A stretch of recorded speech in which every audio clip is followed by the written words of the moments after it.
Welcome to the Rejected Religion podcast. I'm Stephanie Shea. This month's episode is the first in a two-part series about chaos magic. My guest is the wonderful Dr. Christian Greer, who will be talking about the history of modern magical groups and how these earlier groups led to the birth of the chaos magic current. Dr. Christian Greer is a religious studies scholar with a special interest in psychedelic culture. He is currently a postdoctoral fellow and the inaugural cohort of the Transcendence and Transformation Initiative at Harvard Divinity School's Center for the Study of World Religions. His research concerns the complexities, contradictions, and assumptions within post-World War II North American counterculture. Specifically, his research analyzes the interplay between heterodox religious discourses and the birth of quote-unquote hip culture. Christian begins in our discussion by talking about why the topic of magic in all its forms is relevant as an area of study and research. He then gives a brief history of modern and contemporary ritual magic groups and how these, along with other influential movements of the time, informed the major figures associated with chaos magic. We then move the discussion to talk about the larger chaos magic current in more detail. Welcome back to the podcast, Christian. So good to be here, Stephanie. It's lovely to have you here again. You've kindly agreed to return today to talk about chaos magic from an Etic academic perspective. So what we'll be getting into is the history of chaos magic, where it came from and what it was responding to, and maybe even what it's still responding to today. This discussion is not going to cover the topic of magic all the way back to antiquity, but with the more modern viewpoints of magic, beginning in the late 19th and early 20th centuries, because a lot was happening then in the realm of the occult, so to speak. However, before we get into all that, I'd like to start with a question that is more on a meta level. That being, why is this topic of chaos magic or ritual magic or just magic in general, for that matter, relevant as an area of study and research? Why should academics pay attention to this topic that is oftentimes just dismissed as being a fantastical indulgence by many in the mainstream public? What are your thoughts on this? Well, Stephanie, first and foremost, thanks for having me back. I thought we had such a great time together. It's always great fun with you. And of our interview, and I'm a big fan of the show. So it's really my honor. The question's a great one. And it's so good. In fact, whenever I'm asked it, I always respond by saying, what do you think? Because, I think there are so many good answers to this. However, you really have to begin with Alex Owen's The Place of Enchantment. This is a text that came out a few years ago, 2012, I think. Mm-hmm. And this is a historian of cultural history who looks at Britain around the turn of the century. And it's really from that work that historians could recognize just how important esotericism at large, in a loose definition, and occultism in particular, was with respect to modernization. Whereas historians have thought of the occult as some sort of weird, creepy sideshow in the project of modernity, what Alex Owen demonstrated very clearly, I think, was just how central the mixing of spirituality and science, the experimentations in metaphysical ideation, how important these esoteric tropes were in the construction of modernity. And there's another text that's much shorter, not book length. It's Marco Passi's The Modernity of Occultism. These two texts, I think, are really the basis upon which any answer to this question could be made. And really in Marco's text, what you get is a very concise, almost bullet point response, where he shows you how, for example, esoteric organizations like the Theosophical Society created spaces that were like experimental social laboratories. So, for example, in one of these experimental social laboratories, the Theosophical Society, you had a very unique configuration. That is to say, women were allowed to hold power. Women were allowed to join the Theosophical Society and related metaphysical groups. And within these private, not necessarily secret, but private little circles, women could not only attain positions of authority, but also undergo what would be a level of education that they would be prohibited from having. They were prohibited from entering into higher education. However, in these occult circles, they could not only hold power, but also research, write, and really build careers as thought leaders. So that's one example. But another example, for example, if you look at modern art, recently there's been a lot of attention around Hilma Klint and the work that she produced as a medium. And it's some of this work in, what is her name? Georgia Harrington is another example of these early abstractionists. What really we can link the birth of abstract art to metaphysical milieus in which women played a central role. So these are very liberal forces that we see being channeled through esoteric milieus. And it's not just women's rights and art. We could look at writing, that is literature. We could look at film. Theater is another example. But across all of the domains that would define modernism, esoteric ideation is the rule and not the exception. And this, of course, can be traced into the avant-garde.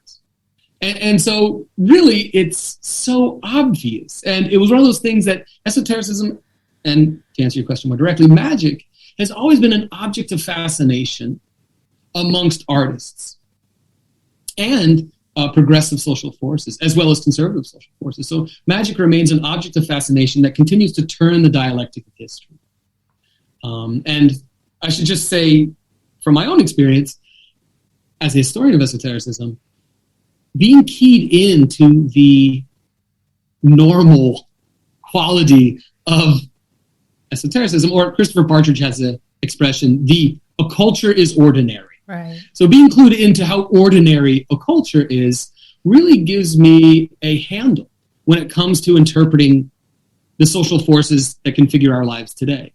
For example, I remember when there was a sort of conservative wave that was really surrounding Trump and this idea of meme magic that was popular on the alt-right, and particularly around 4chan, politically incorrect board. I remember thinking, oh my God, how would you possibly interpret this if you still adhered to the old paradigm that believed occultism was marginal? Like, this was something that was quite popular, that you were seeing in the streets with Pepe the Frog and Kekistan and this whole thing. And right. As a historian of occultism, I thought, another round of magical politics. Boy, oh boy. Yeah. And I was really able to interpret it in a way I think my colleagues who are not keyed into the study of esotericism would be more befuddled and surprised. Though I should also say we should historicize the belief that magic is irrational and therefore dangerous. Of course, this is a very popular discourse. This became a very popular discourse after World War II. The belief there being that the madness and violence and destruction wrought by the National Socialists, the Nazis, was an exercise in irrationality. This was the danger of irrationality. And so after the war, you had authors like Adorno, in his thesis against occultism, really specify that irrationality is dangerous, and moreover, that the occult is the primary language of the irrational. And so what we had in this analysis is a linking of occultism to fascism, and occultism, fascism, violence. Therefore, I think moving forward into the 40s, 50s, and 60s, a lot of social scientists were really wary of recognizing the significance of occultism in modernity, but in fact, we're more predisposed to holding it at arm's length. So why is it important today? Well, because it's all around us, and I think It really is. It should be treated as a significant cultural force. Thank you for sharing that and giving that concise explanation of what was going on in that time period, and also highlighting the fact that it is everywhere. It doesn't really even matter anymore where you look. It's just everywhere. Once you know about it, then you see it everywhere. It's you can't get around it. There's nothing anymore that is not affected by occult ideas, it seems. Oh, absolutely. And it seems very fashionable, too. Okay. I always get a kick out when I'm out, having a drink with friends, and I see someone with a jacket with like a pentacle on it, or a T-shirt with a tarot, with one of the Waite Rider tarot icons. Yeah. Really, it's so ubiquitous. And I find it to be really cool because it's a topic that seems to have allure. There's something magical and mystical and mysterious about these objects. So I think that's one reason why it's so ubiquitous, because it's retained some of that excitement of the unknown. And so I think for fashion designers or filmmakers, this is going to be a obvious inspiration because, under the sign of the occult, you can really deal with these really strong emotions, whether it's fear-mongering, or excitement for the unknown. I get it. I see why people are so enthusiastic about it.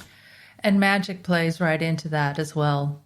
So, yeah, it's not surprising in that regard. So, thank you again for sharing your views about that.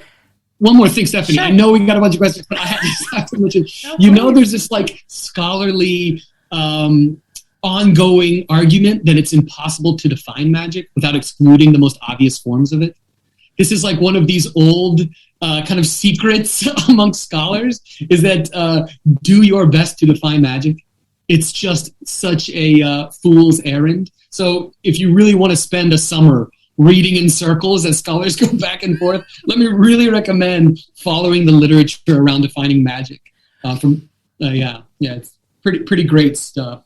It seems like that is the kind of the problem for religious studies in general. What is religion? Everybody has their own definition of religion. What is it? Yeah, you can have as many ideas and opinions as there are people writing and talking about it, I would think. And magic is probably no different in that matter. But yeah, that makes for a very interesting discourse, I think, though, that everyone has their own ideas about it and can argue those ideas.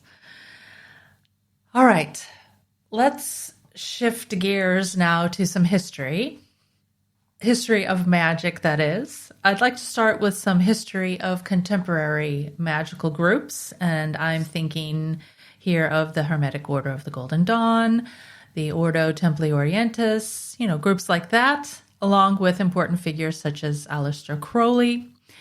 Could you talk more about this time period and what was happening with regard to magic, and more specifically ritual magic? And here then we get into magic with the CK ending because of Crowley's version of magic and sex magic. Yeah. Great question. And, I'm a historian, so I got to put dates to this. And very good. When we're talking about modern ritual magic, we're really talking about a time, I'm talking about the origins of modern ritual magic, 1850 to 1900. That is the first block of time where you see some of the most important orders really emerge. And here I'm talking about the Hermetic Brotherhood of Lexor, which was Pascal Beverly Randolph's group. And then the major one, the Hermetic Order of the Golden Dawn.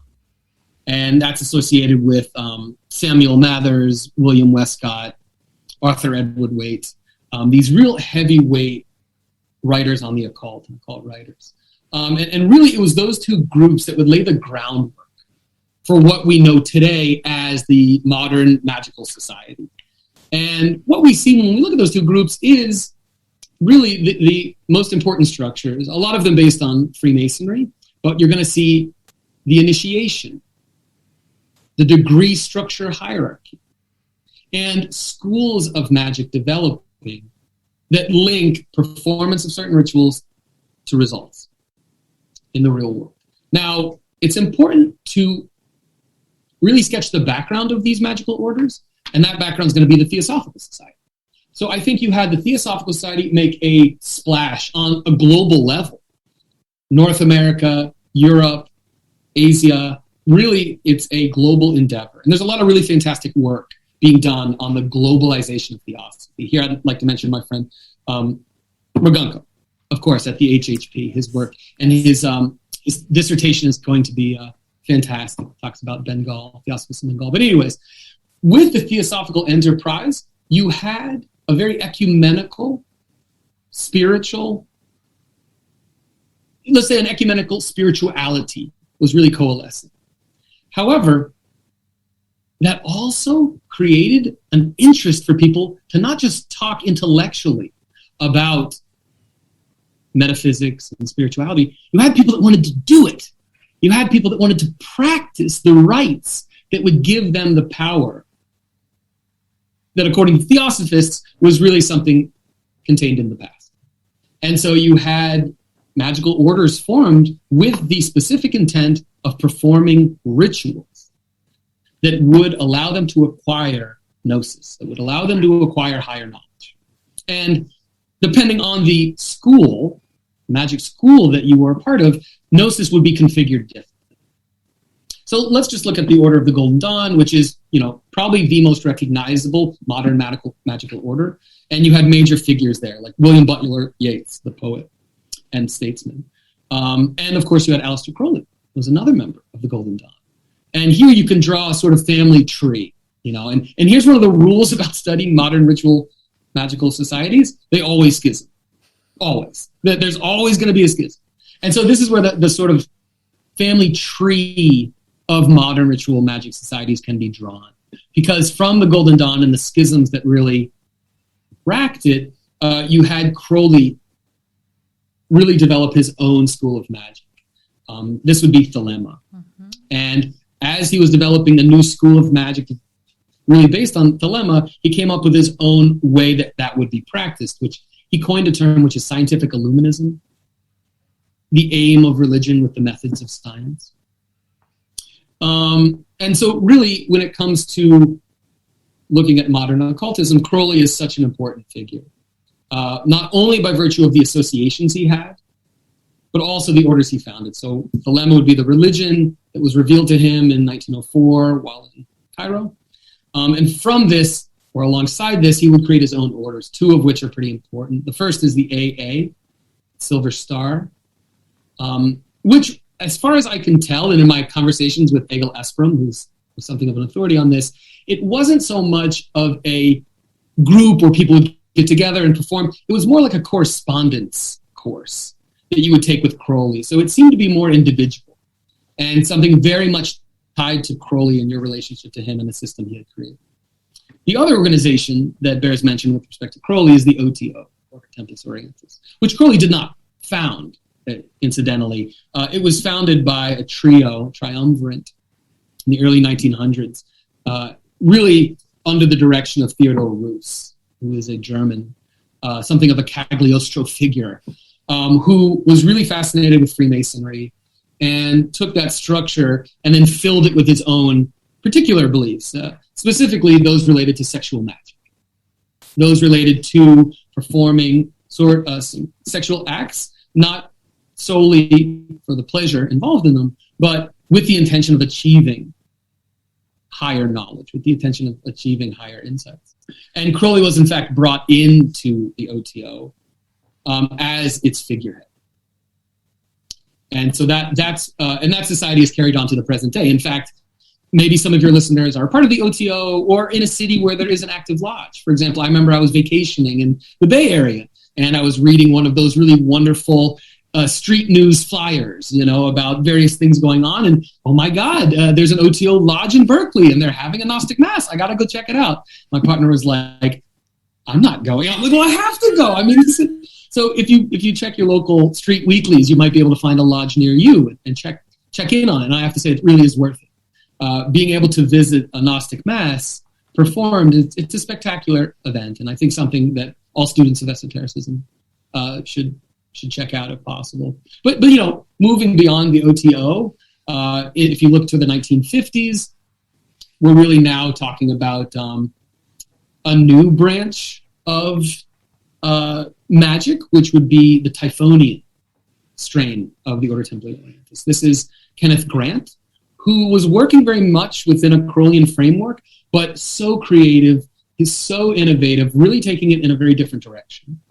And the Typhonian order, founded in the 50s, Kenneth and Steffi Grant, they founded a lodge, the Isis Lodge.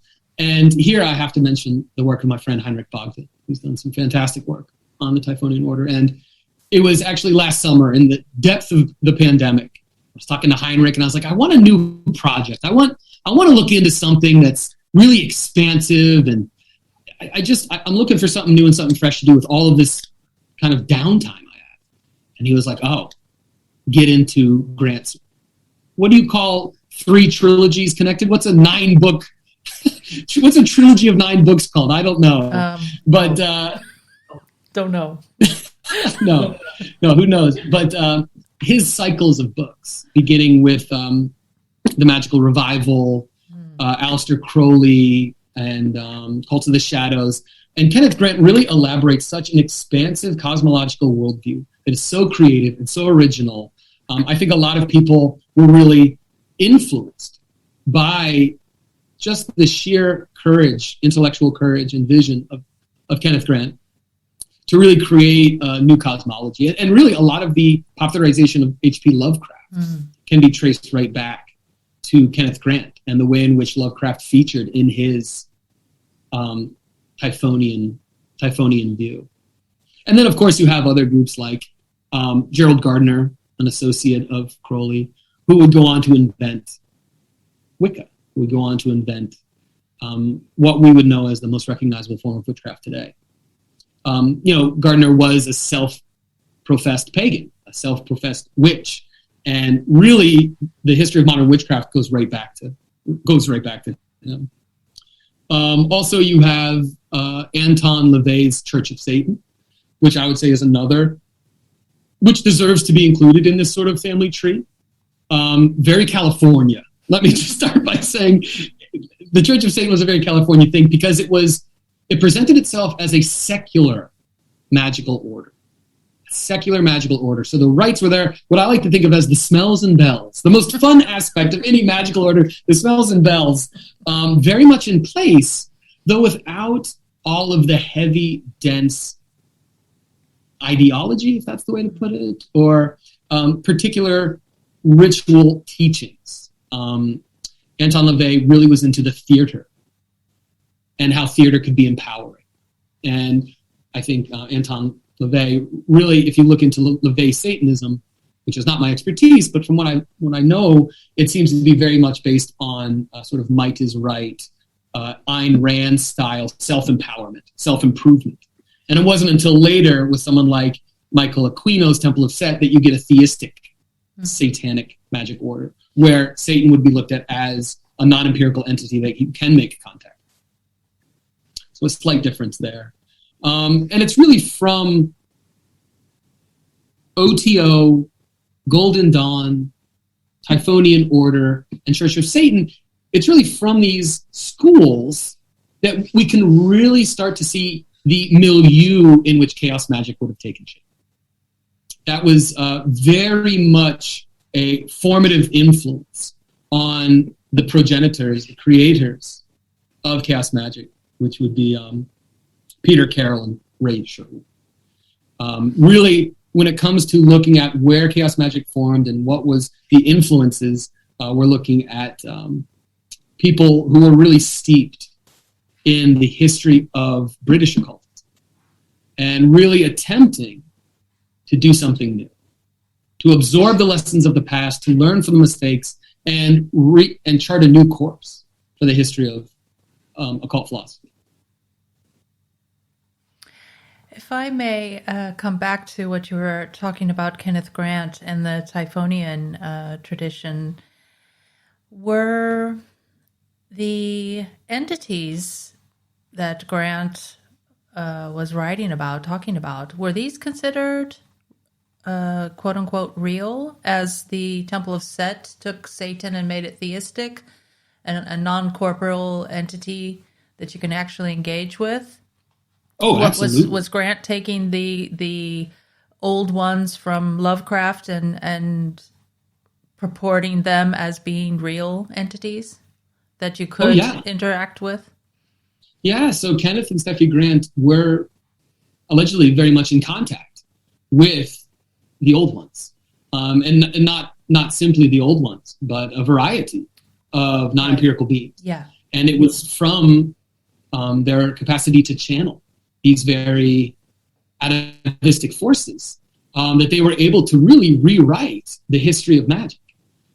They were tapped into something that allowed them to see the way in which what we know as the history of magic is really just the shadow of what was actually happening, which was these cults becoming in contact with the entities that Kenneth and Steffi Grant were in contact with. And so historians are only seeing the shells, really, the external evidence of an internal history, a process by which various individuals across space and time, going all the way back to the most archaic forms of shamanism, have been in touch with these higher powers in the way that, it shapes human progress. Another figure that is quite important when you're looking into history of chaos magic is Osman Spare. And from what I've read and what I know, he was associated with Kenneth Grant and Steffi Grant. Could you talk a little bit more about Spare? Yeah, well, here it's important to note that Spare was a close associate, at times associated with Aleister Crowley. Mm-hmm. And Kenneth Grant was Crowley's secretary at the end of Crowley's life. Right. So there is a direct hand-to-hand or heart-to-heart element here, that while we might think that occultism is so big and so massive, it's actually much more intimate than I would think, and than I would expect. So you have Crowley associating with A.O. Spare, and then once Kenneth Grant is with Crowley at the end of his life, he's very much absorbed a lot of the Crowley's ideas, and when it comes time for him to create his own, he draws on A.O. Spare as an essential link in what Grant would consider to be the magical tradition as it has passed from time immemorial to present. And when we talk about Spare and chaos magic, what we're really focusing on is Spare's technique, and that would be sigillization. Sigillization was a technique that Spare introduced in his Book of Pleasures, 1913.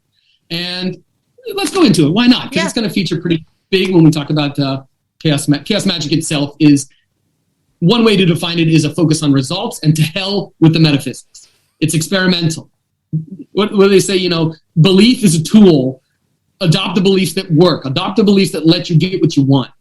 And so how would you get what you want? All right, so you can choose whatever beliefs you want, but the techniques you use are not negotiable.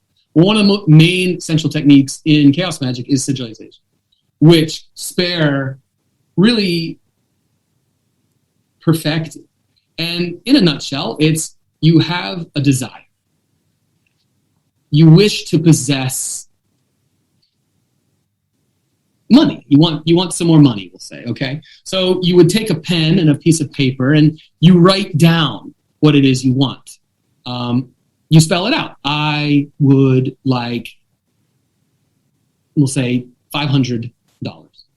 And then in this technique, as it was passed down and popularized amongst chaos magicians, is you remove all the vowels from the sentence, which leaves you with a number of consonants. And then you use those consonants to create an emblem. So you could turn the T upside down and connect it to the bottom of the A. And what you would then build would be an emblem of this desire. And the idea is that the universe is far more complicated than we could ever know. And what you do on a small scale will make large scale things happen. small little things make big things happen. And if you look through a lot of the chaos literature, you'll see repeated reference to the butterfly effect. There's a movie about this too, but the idea being a butterfly flaps its wings in Brazil and creates a hurricane off of the coast of Africa, this idea. But anyways, this was used amongst chaos magicians to say, this process of sigilization, you make a little sigil, and then you have to charge the sigil. Charging a sigil can happen a number of ways. The most important thing is you attain a state of ecstatic trance. You could do this through hyperventilating, through psychoactive drugs, through alcohol, through drumming, sensory deprivation, self-flagellation, whatever. The idea that you would reach a sort of climax, and that would imprint the sigil in the texture of the chaos. It would imprint it in your little imprint would cause a big change in the future. And the most popular way, though, was autoeroticism. This is because chaos magic is traditionally practiced individually. You would have individuals engage in onanism or whatever, but self-pleasuring. And then at the height of their climax, their orgasm, they would empower the sigil. They would power the sigil. And then you usually destroy evidence of the sigil after. It's gone. And you're supposed to forget about it. You're supposed to move on.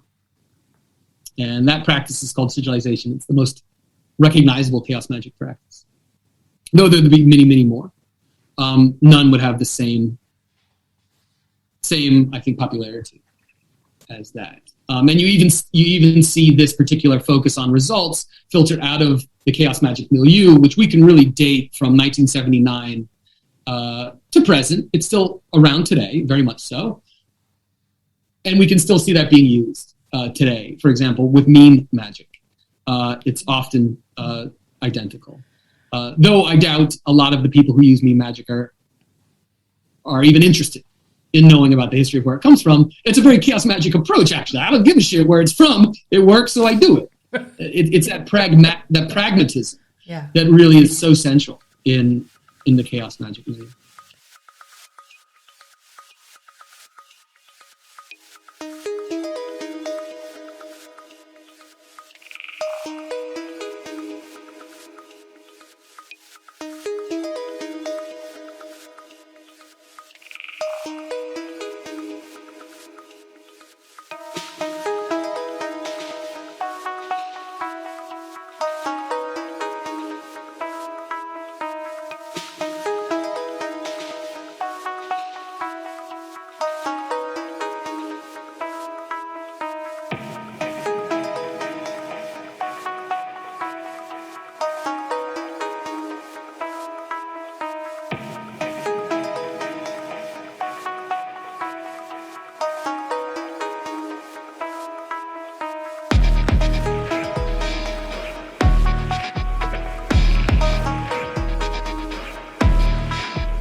A step back, I can imagine that some listeners who might not know this much about magic and ritual magic, they might be wondering, why is sex so important? Where did this idea come from? That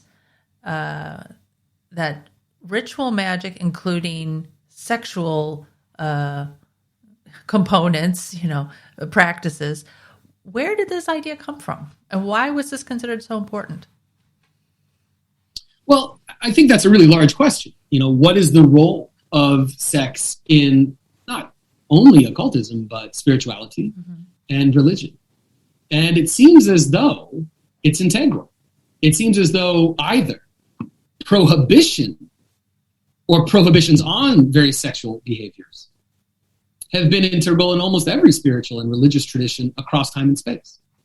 Whether that be the Catholic Church's insistence on abstinence before marriage and the sacrament of marital bliss. Okay, that's one form of sacred sex.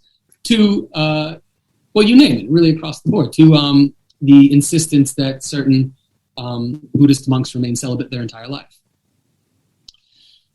Within the modern occult milieu, I think a nice place to start would be Theodore Roos and his early writings. that would become foundational for the OTO. He has a number of texts on lingam, on yoni, which would be associated with the East and India in particular. But here we have an occultist casting an Orientalist glance at India, seeing India through the spectacles of Orientalism, and therefore stereotyping it as the land of ancient wisdom. And what ancient wisdom was Rus interested in? Rus was interested in the wisdom contained in sexuality. And so within his ritual order, he incorporated forms of what you could call Western Tantra into the hierarchical degree structure. And you would not be initiated into these potentially taboo rites until you had achieved a level of esoteric knowledge. And you see a very same thing in the life of Aleister Crowley. You see, really, if you look at his career as a magician, some of his most important magic rituals, which are typically called workings, he would refer to different workings, Paris working, the Abramelin working. In his workings, he would utilize Western tantric techniques, what we could call Western tantric, or we just call it Crowleyan magic, techniques that would involve sex with another individual. In some cases, it was a man, and in some cases, it was a woman. Thinking of Victor Neudberg, this very famous working that Aleister Crowley did in the desert, where he tried to raise the demon Kronzon. But anyways, sexual magic has really worked its way through modern occultism. And now today, I think it's a rather unremarkable element within it. And alongside sexual magic, particularly in the life of Aleister Crowley, you have the use of psychoactive drugs. For example, mescaline was a popular one. And there's this persistent anecdote, rumor, I don't know what it is, that it was Aleister Crowley who in fact introduced Aldous Huxley to mescaline decades before Aldous Huxley would write his famous Doors of Perception in 1954. So I think that drugs and sex, all we need is rock and roll, perhaps. But as I said at the opening of the conversation, esotericism and occultism in particular opens up spaces, laboratories of social experimentation, where potentially taboo behavior can be pursued and really explored. And so I think sexuality and sex magic is one of those elements. And I think that the focus on self-sexuality in chaos magic is really a development from a longer story that would tie very serious meaning to the retention or dispersal of seminal fluids. And this is a big thing in actually the Typhonian strain of occultism, which is preservation and consumption of menstrual blood. And because of Kenneth Grant and his particular position in society, he never comes out and says it. It's part of this interlocking series of ciphers that you have to unbind until you finally get to this teaching that some of the most serious occult practice involves menstrual blood. And here I'd like to mention the scholarship of Manon Hedenborg White, who you've had on your show. Yes. Right, and The Eloquent Blood, yes. Her book from University of Oxford Press, is fantastic and really such an exciting read. And just one more little anecdote, my favorite bit of Crowley /OTO / interesting sex magic was the Agape Lodge #2. If you know this story, it's very interesting, of Jack Parsons, the rocket scientist from Caltech, shacking up with L. Ron Hubbard, the science fiction writer and creator of Scientology, and cultivating their own thelemic scene in Hollywood. And you have the arrival of the Scarlet Woman. Anyways, it's really fantastic. Such an exciting episode in the history of occultism, because all of these really wild elements come together. It's really fascinating stuff. And there's a few books on it. Dr. White talks about it, as well as there's a book called, I think, Love and Rockets, the life of Jack Parsons, that goes into this, which has a really great intro by Robert Anton Wilson, someone who is central, in fact, not in chaos magic per se, but in the chaos movement, let's call it, that predated chaos magic. Yes.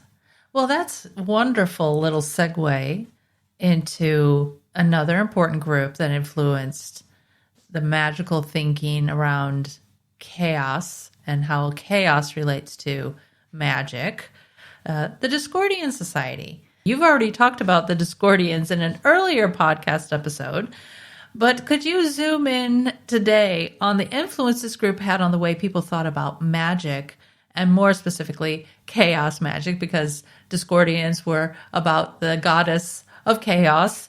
And what I'm asking, I guess, is because I'm wondering how all of these earlier groups and all these people and their ideas, how this led to what we now understand as chaos magic. Yeah, and I'm going to do my best not to retread ground we've walked before, Right. but Steph, it's so enjoyable talking to you. It just flows out of me. We really have such a nice rapport, Please so I'll do my best. Feel free, because this Okay. might be the first time that people are hearing about this. They might not have heard the other podcasts, so I should just preface it by saying, and if you're interested in this distinction, you can dive into some of my work.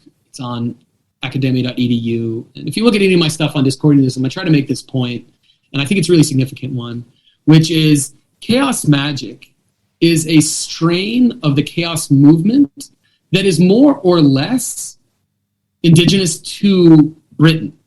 So it is a ritual magic turn in the larger chaos movement, which would be Anglo-American. So the chaos movement is older and larger than chaos magic. Chaos magic would be a ritual magic version of a longer and older discourse. Now, that longer and older discourse begins, we can be as uptight as we want about it. Let's just tell a good story. Okay, it begins in 1957 in Whitaker, California, with two high school students, Carrie Thornley and Greg Hill, who, as young Mad magazine reading adolescents in post-war America, had very big ideas, and as young people, they got together and created their own religion, which was called Discordianism.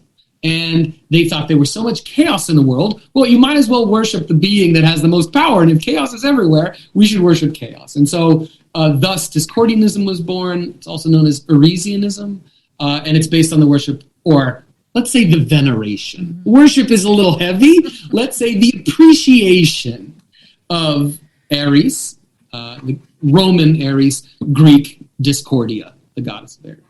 And, you can pick up your Ovid, you can pick up your Edith Hamilton's mythologies off the shelf and read about Ares. This is a Greek goddess that lived and was, recognized amongst Greeks and Romans. But anyways, revitalized by these two young Americans in California. And I won't get into the whole history of Discordianism. I'll just say that as these two young men proceeded through life, to ask them about it, they would say the reality of this particular jape, of this particular goof, became more real to them. Particularly Carrie Thornley, who led such an adventurous life. It's really just unbelievable if you look at the life of this person and what he experienced and the people he met. Just to give you a little tidbit, while Carrie Thornley was in the Marines, he was stationed with one Lee Harvey Oswald, and was so taken with this interesting fellow, he wrote a book about him called The Peaceful Warrior. And it was only some years later that Carrie Thornley saw the name Oswald appear again, this time as the would-be assassin of JFK. Now, that's pretty unusual. Well, the plot gets even weirder when you realize that Carrie Thornley was stationed with Oswald while in the Marines. And then, after he left the service, reunited with his friend Gregory Hill in New Orleans, in the French Quarter of New Orleans, a really hip, happening place. Who else was there? Lee Harvey Oswald was also there. The question is, did Thornley hang out with Oswald? Did they know each other? Well, there's a lot of mystery here. And for those who are very keen to know the deep story, I'll recommend Adam Gorightly's. He has two books on Carrie Thornley. Prankster and the Conspiracy is the one I'd recommend, because it goes into this very difficult and labyrinthine tale of Carrie Thornley's involvement in the JFK assassination. His involvement was not totally speculative, because Jim Garrison, the DA, Louisiana District Attorney, would bring Carrie Thornley into his case when he reopened the JFK assassination case. When he reopened it, the district attorney would claim that Carrie Thornley was in fact a double for Oswald, and that Carrie Thornley was a CIA plant, and that the Discordian Society was, that's right, a deep government op. Wow. How exciting. I don't know if that's true. I highly doubt it. But these two are not the only ones exchanging ideas about chaos and exchanging ideas about the metaphysical reality of chaos, exchanging ideas about, really, when you talk about Discordianism, this is more of a vector of exploration where serious consideration was given to the ontological foundation of reality. What is behind all of this? Mm-hmm. How do things happen? Well, if you believe it's chaos, that opens it up to all sorts of speculation. So wait, there's no God? Well, there is a goddess, but she's really just chaos. So I would hesitate to call them pagans, because modern pagan belief tends to be theistic or pantheistic, worship of Gaia, whereas the Discordians were always humorous in their beliefs. Humor was an incredibly important aspect of their religion. And when it comes to Discordian humorists, really, I think the most recognizable Discordian humorists would be Robert Anton Wilson and Robert Shea. So as these two Discordian, Carrie Thornley and Greg Hill, as they began to disseminate more of their ideas, they found themselves in touch with the psychedelic culture. They themselves were psychedelic explorers, so-called psychonauts. They were experimenting with LSD and a number of different psychoactive substances. And by virtue of their investigation of chaos through psychedelics, they found themselves talking to other psychedelic groups. The Neo-American Church, the League of Spiritual Discovery. These would be psychedelic churches that are attempting to pursue some of the same metaphysical forms of speculation. So you have a lot of cross-pollination between Discordian groups, occult groups, metaphysical groups, and psychedelic groups. All these are sort of mixing and matching. Well, out of this mixing and matching, you have one of the primary Discordian figureheads emerge. That's Robert Anton Wilson and his collaborator Robert Shea, both of which were editors at at Playboy magazine. They did not do the famous Playboy letters. They did the Ask Playboy the Playboy Forum, which was more into the politics. Anyways, that's not important. What is important is, together, these two Discordian conspirators wrote what they believed was going to be the Discordian opus, called the Illuminatus Trilogy. They wrote it as one book, but when they gave it to the publisher, it was over 1,000 pages. Dell Press said, "Not on your life. We are not publishing this. Instead, we're going to break it up into 3 novels."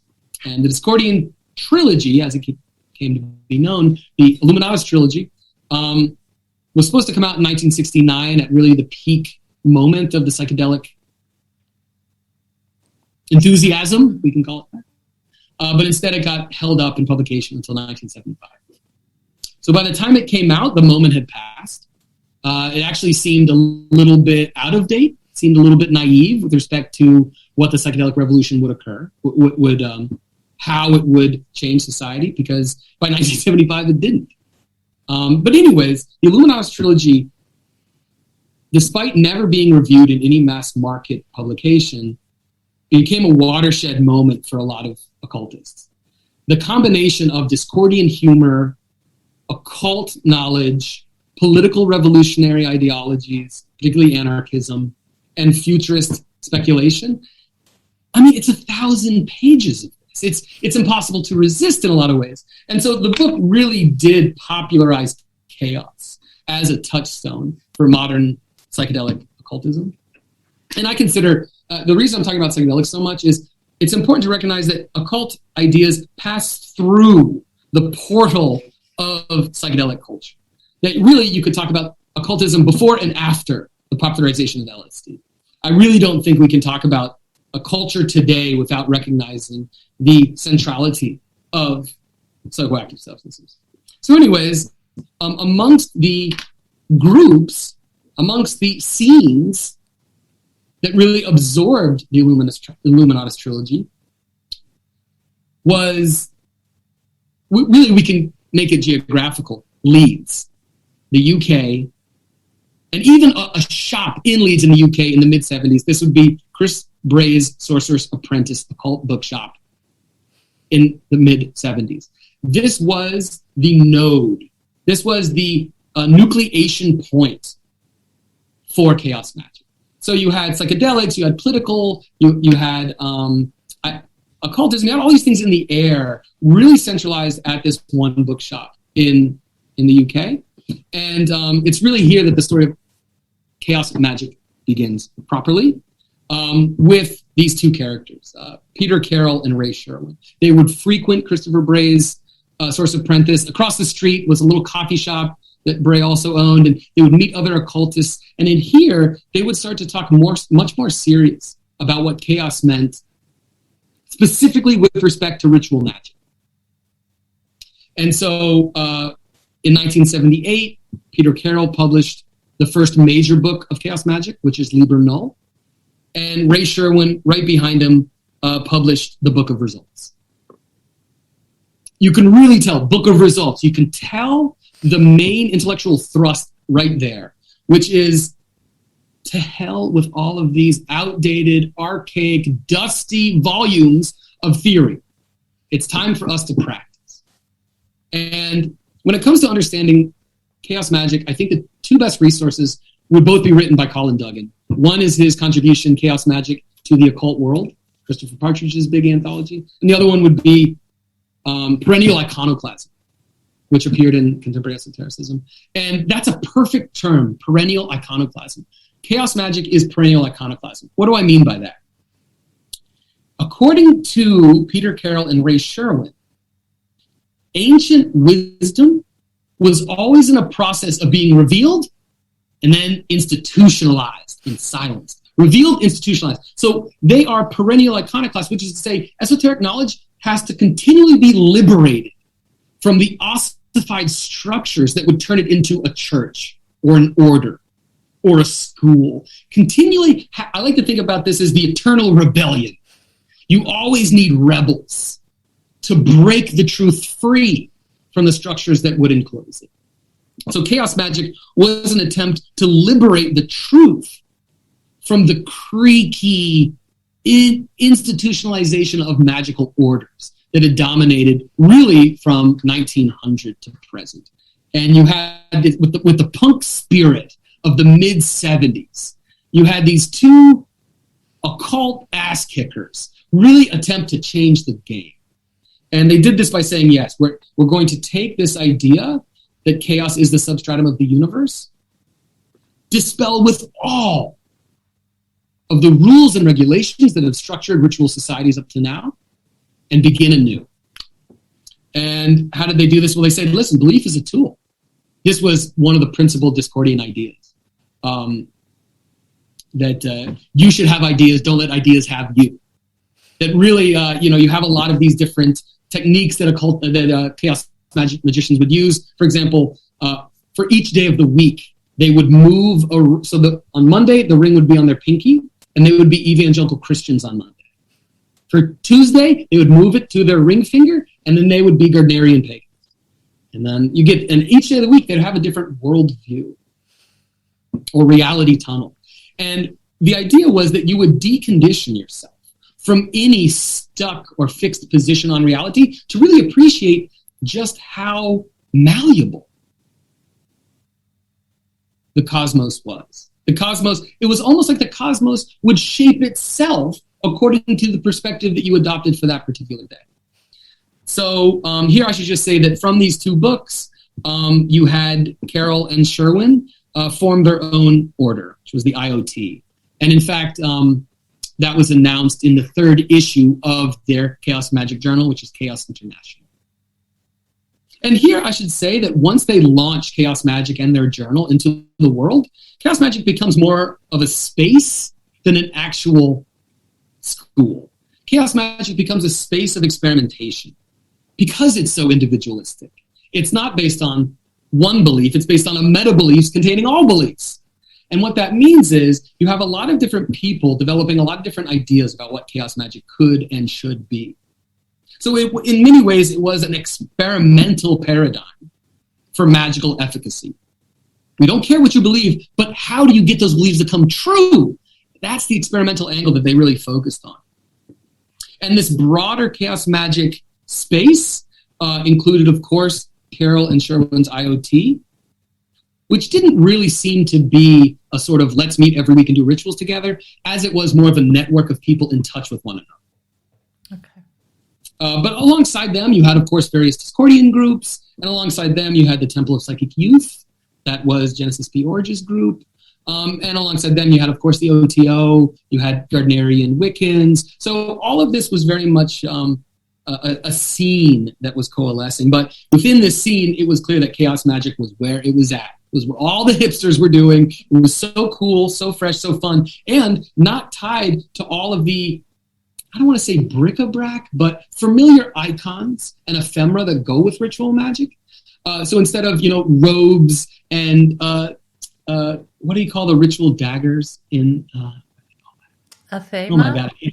Yes, exactly. So instead of all of these ritual paraphernalia, the chaos magicians were into punk. They wore leather jackets. They had mohawks. They had tattoos. They were artists. They were graffiti artists. They were break dancers. They were just, pursuing punk rock music. So they saw chaos as a wellspring of creativity, and any creative object you produce as a form of magic. And one of the key creative processes within this milieu was the creation of fanzine. This was looked at as a magical process of channeling your will into materializing an object in the world that created palpable difference, change. So I've mentioned Chaos International. That was, in many ways, the flagship publication, but far from the only one. One of my personal favorites was Joe Bricolo's Chaos, which was, if Chaos was rebellious, this was just absolutely feral. Let's put it like that. This was, I like to think of it as a bar brawl in print. Joe Bricolo had a publish everything policy. So nothing was too outrageous or outlandish. No gossip was too taboo. No claim or accusation was marginalized. And really reading those, it's more wild than anything on the internet ever. Totally, this is where chaos magic lived, if you ask me. But that wasn't the only one. You had Stephen Sennett's Knox, and a variety of Topi, Temple of Psychic Youth publications that circulated. And of course, I would be remiss if I didn't mention one more fanzine, which was Lamp of Thoth, which was Chris Bray's Sorcerer Apprentice fanzine. And of course, fanzines had everything in them, really fantastic art. In fact, some of my favorite art is by Julian Vane in Chaos International. It's so raw and punk, but he wasn't the only artist. He's one of my favorites and the one I really like to look at. But these magazines are so full of cool collages, sketches, paintings. It's really they're really creative publications, really exciting stuff. But the most important part was not the art. It was not the editorials. It was not the essays on Osman Spare or Crowley or whoever. It was the classifieds. The classifieds ads is where you learned of the other people producing fanzines. Because there was the fanzines weren't sold in stores. They weren't publicly available. You had to send away from it. And so what formed was a decentralized net of chaos magicians producing fanzines, arguing with each other, agreeing with each other, that sort of thing. And I should also mention that it was very, very, very dangerous to be an open practicing occultist in the 80s and into the 90s when the Satanic Panic really reared its ugly head. And so fanzines were a safe zone where you could let your freak flag fly. And they did. And I'll stop here and just say just how exciting these publications are, how wild and energetic, but also how extremely difficult they are to find today. This is what's really limited the amount of research on chaos magic. It is, fanzines were usually produced in a run of 10, maximum 250 copies, and they were not meant to be saved. It was raw communication. It was a rebel yell.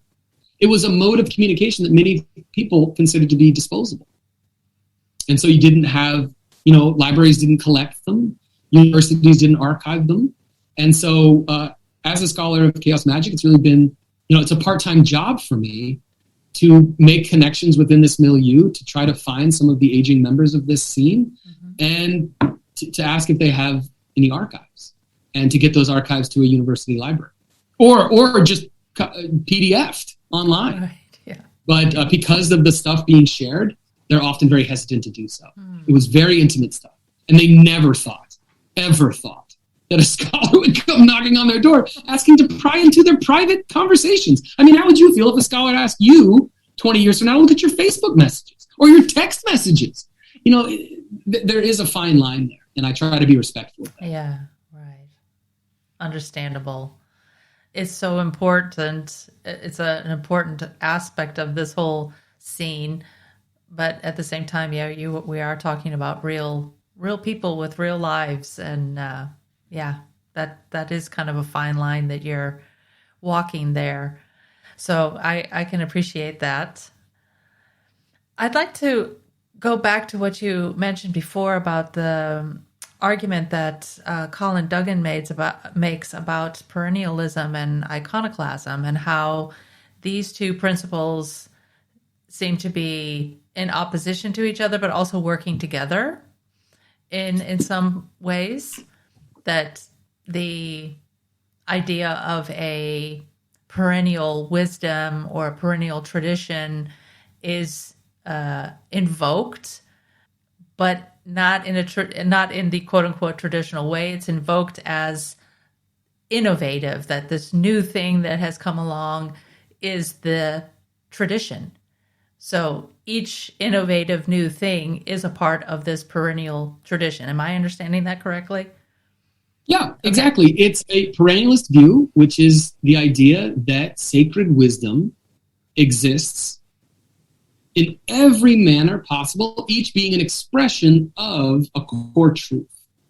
However, that's perennialism. Chaos magicians are perennial iconoclasts, which is to say, yes, the sacred core truth exists in all the traditions. However, it must be liberated by iconoclasm. It must be liberated from hierarchy. It must be liberated from all of these institutional mechanisms that would keep us out and let the older people retain power. A very punk move. And this is what's so cool about the IoT. Talk about ritual innovation. When it came to designing the hierarchical structure of the IoT, this would be the central chaos magic group founded by Carolyn Sherman. When it came to organizing that, I thought it was so cool.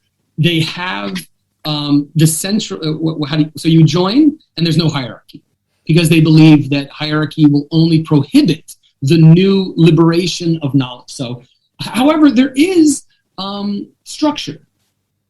People have been there longer. There is a little bit of placement when it comes to organizing events and that type of thing. But this is how careful they were. Granted, there was a sort of seniority structure based on how long you were there, but it wasn't hierarchical. The last person to join automatically became the second most powerful person. They were known as the insubordinate, because if you just joined, you had no investment in the group. You had no investment in these power struggles. You would occupy the veto position right next to the oldest member, because that would allow for the fresh infusion of new ideas and creativity. I think that is so cool. I think that is such a remarkably innovative shift in what was, if we look at the tradition of ritual magic groups, rigidly hierarchical. And in many ways, based on an authoritarian power structure. This is very much an anarchistic response to that. With that in mind, I was wondering if you could talk a little bit about why shamanism is important to chaos magicians. Some chaos magicians. Yeah, well, this is really cool. As I said, I'm a historian, and a lot of times that really means just sort of getting into the nitty-gritty of publishing, seeing what was published where and collecting documents and comparing first edition, second. Okay. If you look at Peter Carroll's early work, like Liber Null, and even the reprint, the beautiful Wisner reprint of Liber Null and Cycle, it opens with this marvelous chart. On the bottom of the chart, I have it here, it says, let me get this right, diagram 1, okay? All you in Radio Land can't see this, I'm showing it to Stephanie here, and it says, the survival of the magical tradition, and it begins with shamanism. And it ends, surprise, surprise, with the IoT. The Illuminates of Thanateros. The idea here is drawn directly from religious studies, particularly Marcella Iliada's book, shamanism, archaic techniques of ecstasy. The belief being that shamans were the original iconoclasts. They were not beholden to any church. They were technicians of the sacred, freestyle spiritualists who took anything at hand and used it to attain higher knowledge. Now, this is not a technical interpretation. This is in many ways a confabulation that was very popular, not only with chaos magicians, but some of the influences they were drawing from. Discordians certainly held this view, but I think, they had this sort of idealized view of the shaman, which was sort of a universal archetype in their mind, which does not seem to be the case.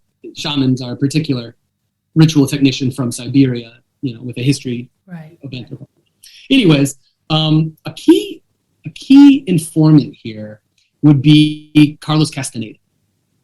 The Don Juan books that came out in the 70s and 80s were very popular, and they really mainstreamed this idea of a wonder worker, a shaman, who could use his or her own wits and intuition to access the mysteries, and particularly through the use of power plants, through the use of mescaline and other psychoactive substances. And I think that really influenced the way in which chaos magicians idolized the shamans and saw themselves as shamans. One of the more enjoyable chaos magician authors to read, Phil Hine, has a very popular series called Urban Shamanism. And it was a primer on chaos magic, which is, okay, you live in the concrete jungle. And much like the archaic shamans in the Amazonian jungle, you have to work your way through a confusing and dangerous world, taking and using whatever ritual components you can get to hand so that you can perform magical actions, whether that's precognition, whether it is sorcery, whether it is love magic or cursing or whatever. You are the urban shaman. And that was the model that was used. I just want to mention that I'm continually learning more about chaos magic. Like every time I think I've gotten a handle on it, I'll discover a new vector that informs my view of it. And one of the more recent ones is Michael Moorcock, who is really such a cool character, science fiction writer, poet, very close to Hawkwind. He was a British creative. But the emblem of chaos magic, it's called the Chaos Star. And it is, you might have seen it, it's a dot with arrows emerging out of every corner. And even the dot around which the arrows is an arrow pointed towards you. But this is to say that, we don't need to do an iconographic interpretation of it, but this was borrowed from Michael Moorcock's writings and fiction, particularly the Cornelius Quartet and his fantasy writings. But anyways, he was very much talking about chaos and chaos as a metaphysical force in his fiction. And one of the key components of chaos magic is using fiction as just another belief system, equivalent to Catholicism, equivalent to Chan Buddhism. All ideas exist as possible toolboxes for you to express your magical will. And so this is how fiction became spiritualized, and particularly the fiction of H.P. Lovecraft. His really above almost all else. Chaos magicians love dabbling with the old ones, and that goes right back to Kenneth Grant. Kenneth Grant was the one to really put H.P. Lovecraft on the map, and if I'm not mistaken, had a really cool interpretation, which you may know, which is, as is evident, Lovecraft himself was something of a materialist, atheist, who thought a lot of the theosophical stuff was just rubbish. And then, this is really interesting, Kenneth Grant says, of course, the old ones had to choose somebody so shielded from these truths. And only a figure like Lovecraft, who was so deaf to it, could be our channel, because he wouldn't go mad. Such an interesting idea. And so he became the conduit, the unsuspecting conduit. It also makes me think of contemporary artists and storytellers such as Grant Morrison, who I can't remember what series it was that I can't remember the name or the specific series it was that he claimed that was a hyper sigil. Oh, yes, The Invisibles. The Invisibles, which is really, in many ways, I think it could be considered to be the visual, or the I don't want to say comic here because it's more than a comic, and I don't want to say graphic novel, but I want to say the visual art opus of this entire scene. Not simply chaos magic, but also Discordianism, also Topi, also Michael Moorcock. All of this expansive scene was filtered through Grant Morrison's energized imagination. And I think to create one of the more potent texts, one of the most potent cultural texts of the last few decades. And also here, if you want to see, I think, the most lively discourse on sigilization, there is a lecture that Grant Morrison gave at DisinfoCon. It's legendary. I'll recommend it to you and all of your listeners. You are going to see a madman take the stage. And this is someone who you can see the Shakti just coming off of him. And this is a creative person who tapped into what looks to be the power of chaos. And he's up there really acting, quote unquote, shamanically. And he gives a very long and I think very impassioned explanation of what sigil magic is and how to do it. I'll be sure to include that in the program notes so people can head on over to YouTube and watch that for themselves. I have seen bits and pieces of what you're talking about. I have not seen the whole thing myself. But yeah, very intense talk that he's giving there. Lastly, as you are aware, my intention for part 2 of this episode is to speak with a German magician, chaos magician, although I hesitate saying chaos magician because as far as I understand, he has kind of moved away from it.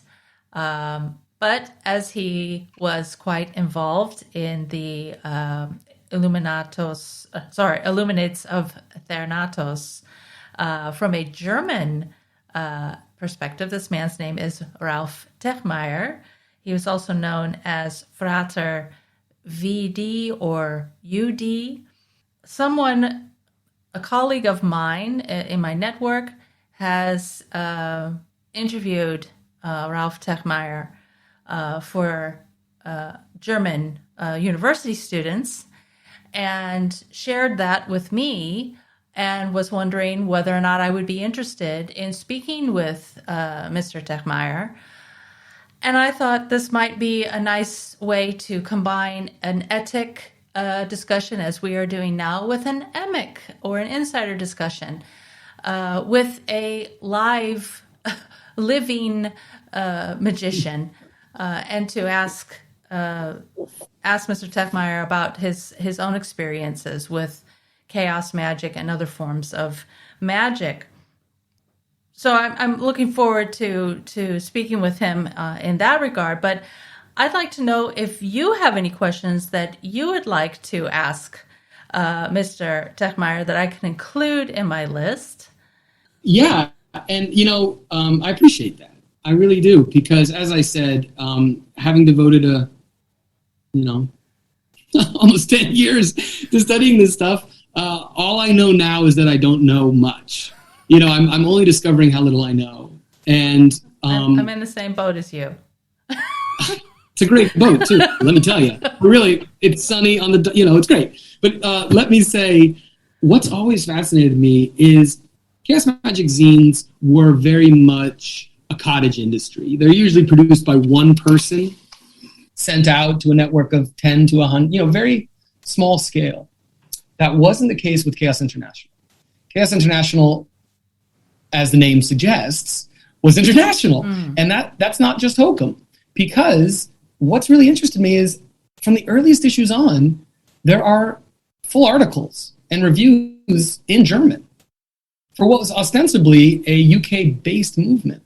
And so I would be curious to learn how early he became involved in this particularly Anglo tradition. And was it only Germany, or were there confederates in Switzerland or the Netherlands? Or I want to know how international Chaos International was, and how international. I know that by the time he joined, the IoT had more or less dissolved into something else. So I'm curious just to see how international it was, because a history of chaos magic in Germany would be so welcome, so interesting, because I know that there are historians working on chaos magic in Brazil, which is I'm really interested in learning about that. And I just think that would be fascinating. I think any ways that we can have a global history of this stuff would really shine considerable light on its dimensions and its impact culturally. So Stephanie, I want to thank you once again for offering. That's really kind. Well, thank you for agreeing to talk with me about chaos magic. I really enjoy speaking with you. About anything, really. It's mutual. It's mutual, Stephanie. But I really like the way that you actually tell a story, and it helps me to really understand concepts much more easily than if I was just reading an article, or not that articles aren't good. Don't get me wrong. I like articles. I read lots of articles and books.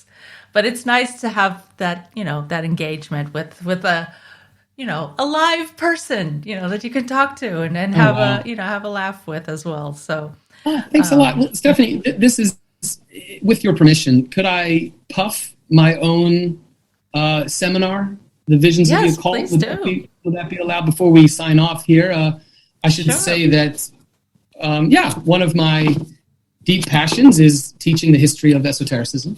And as a scholar who, did his master's degree at the University of Amsterdam in the study of esotericism, and then went back and did a PhD in the study of esotericism, not necessarily the most stable career path, but certainly an enjoyable one. I should say that at this point, it is my distinct honor to be offering each summer and each winter a intensive seminar in association with the scholars at the University of Amsterdam and the History of Hermetic Philosophy Department. That's Marco Passi, Wouter Hennegraaf, Peter Forshaw, Dylan Burns, Lionel Seif, the world experts in the study of esotericism. Together, we offer an intensive. In the winter, it's called Visions of the Occult, and that's a basic introduction. That is, if you're just learning, just getting into it, and you want to take a deep dive, let me recommend you to check out Visions of the Occult. And in the summer, we host an in-person, Visions of the Occult online. In the summer, we host an in-person intensive, which is 3 weeks, called Arcane Worlds. And we really take students by the hand and, if I may, initiate them into the large and long history of esoteric ideas from antiquity to present. And so it's really something I'm very passionate about and something I'm very proud of. And I just love to spread the word about it, because it's really such an exciting venture. You should be proud. It's a quite successful program of the university.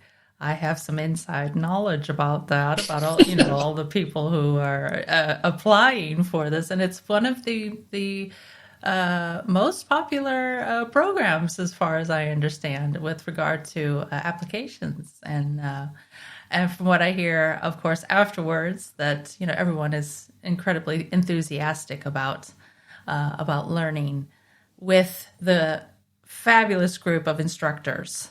So yes, you all are just wonderful, wonderful people. So yes, that is coming up in July. And when is the deadline for applications? Ooh, we have a few months. A few months. Okay. So no rush. Of course, this information will all be made available, and I will make links to everything, to websites. And so if people are interested in this, and for the summer school, this is meant more for students, correct? It's not just open to anyone, or is it meant more It's for... open to anyone. Okay. However, unlike the winter, which is for everybody, young and old, students, non-students, the summer program is for those with a solid understanding of the basic outlines. So it's more of an advanced seminar. I see. But we welcome applications for both. All right. Wonderful. Well, Christian, thank you again for joining me today to talk with me and share your knowledge about chaos magic, about ritual magic. I hope that the listeners out there will have enjoyed it as much as I have enjoyed it. And I hope that we can continue this type of interaction with each other in future episodes, if that is suitable to you, and you Stephanie, feel. I'm at your beck and call anytime. you know I love doing this. It's so fun with you. We have such a good rapport. So whenever you'll have me back, count me in. I love speaking with you. It's always a pleasure to talk with you, and I really appreciate your endorsement and your support. That means a lot to me. Wonderful. I hope you've enjoyed this first Etic part of a 2-part series about chaos magic. My thanks again to Christian for his wonderful discussion. As I mentioned in the episode, part 2 will be an Emic interview with Ralph Techmeyer, who will give us an insider perspective of his experiences with chaos magic. However, this second part will be coming a bit later in May and not next month. April's episode will be with Dr. Dylan Burns from the University of Amsterdam about Gnosticism. Lots of good stuff to come, and thank you for your patience.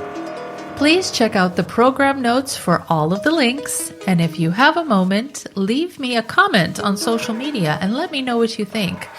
Or if you feel really generous, leave a review of the podcast and share it with others. I'd really appreciate it. That's all for now. As always, thanks for listening.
Out.